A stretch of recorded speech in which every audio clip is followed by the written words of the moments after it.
Sipas planit kohor të aktiviteteve, data 5 maj do të thotë se është dita e fundit që KQZ duhet të marrë vendim për kufizimin e shpenzimeve për fushatën e zgjedhjeve, për zgjedhjet që mbahen me 7 qershor 2026, siç e dini, sipas planit kohor, fushata e zgjedhjeve do të fillojë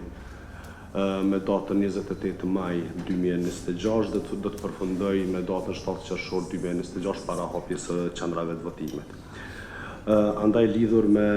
rregullorën e përkatëse zgjedhore numër 72 për 2024, për zgjedhjet për Kuvendin e Republikës të Kosovës, kufizimi i shpenzimeve është kalkuluar jo më pak se €1 për votues dhe në lidhje me bazën ligjore, zyra i rekomandon KQZ-s që ta aprovoj kufizimin e shpenzimeve të fushatës së zgjedhjeve në vlerën prej €2.092.202. Pra kjo lidhet me numrin e votuesve në listën preliminare të votuesve sipas ekstraktit që është marrë me datën 30 prill 2026. Pra sot kemi diskutuar dhe kemi shqyrtuar të gjitha qendra të votimit të cilat na janë dhënë bashkë me justifikimet dhe aspektet tjera të vlerësimit teknik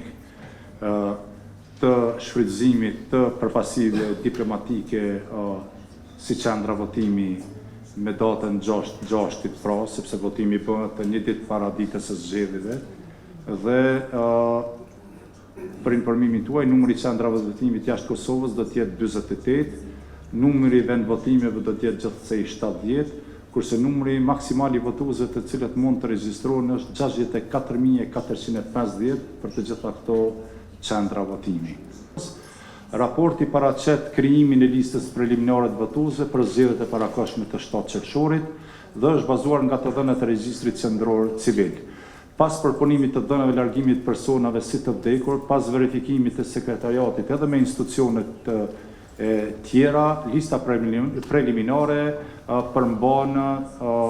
një numër prej 2.092.202 votuesve, që krahasuar me zgjedhjet e fundit që janë mbajtur me 28 dhjetor, është rritur për 15.912.